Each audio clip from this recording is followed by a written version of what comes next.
දැන් හිතන්නකෝ දැන් ඔයාලගේ දැන් අවුරුදු 16 17 දැන් O level කාලේ ළමයෙක් ශිෂ්‍යත්ව ළමයෙක් වගේ හිතනවා නම් අවුල්නේ.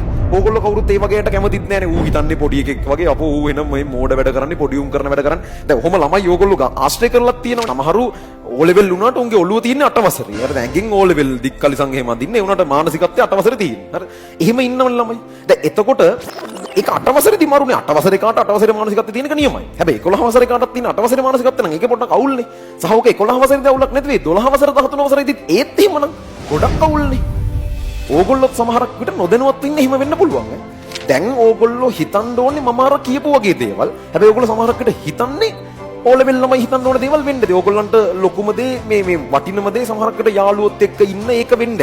මං කියන්නේ ඒක නරකයි නෙමෙයි. හැබැයි මේක බැලන්ස් වෙන්න ඕන තැන් තියෙනවා. හැම වෙලාවෙම ඊළඟ චැප්ටර් එකට ලෑස්ති වෙන්න ඕන. මේ වෙලාවෙත් ඔයා හිතන්නේ O level විදිහට නම් මේ වෙලාවෙත් ඔයා රස්තියාදු ගහන ඒක නම් වාගේ වැඩේ. මේ වෙලාවෙත් ඔයා මොකක් හරි ඒ වෙලේ හදාගත්ත తాවකාලික ආතල් ටිකක් පස්සේ නම් යන්නේ.